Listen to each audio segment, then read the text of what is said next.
Good morning, everyone, and welcome to today's hearing to examine the future of the Terrorism Risk Insurance Program.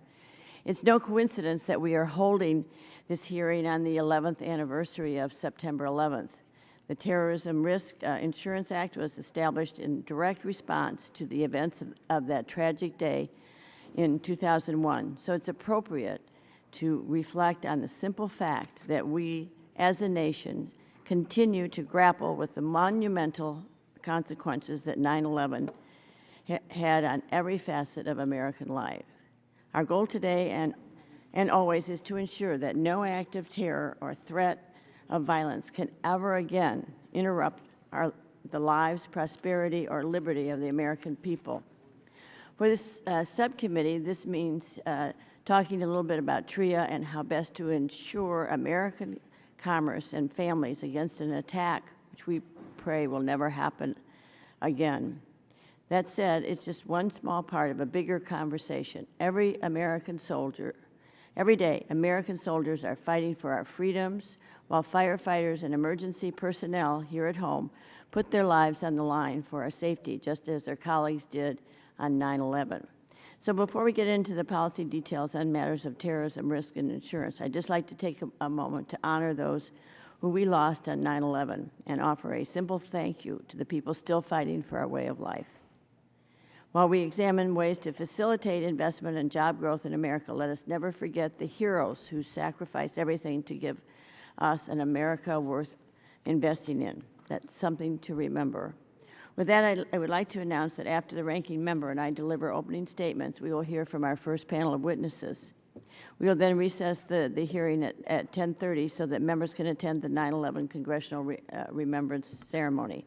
At 11:45, we will resume this hearing, allow any additional member opening statements followed by a question and answer period for the panel 1 witnesses, and proceed with panel 2.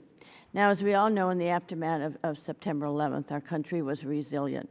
Even our financial services sector, particularly the insurance industry, performed well.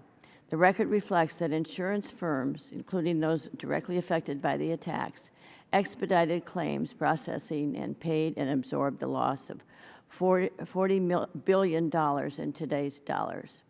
The American people, businesses, and our economy emerged from this disaster, but also asked Congress to step in to fill a temporary void in the market that threatened our economy.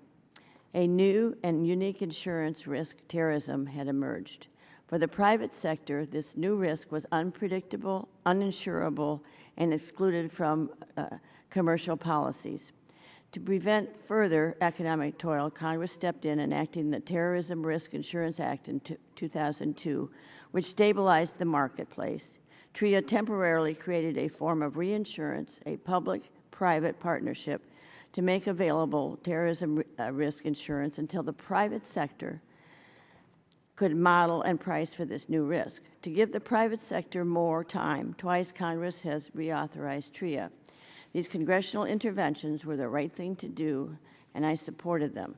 However, today, well in advance of the Terrorism Risk Insurance Program, December 2014's expiration, our subcommittee begins an important examination of the program, its impact over the last decade, and its future.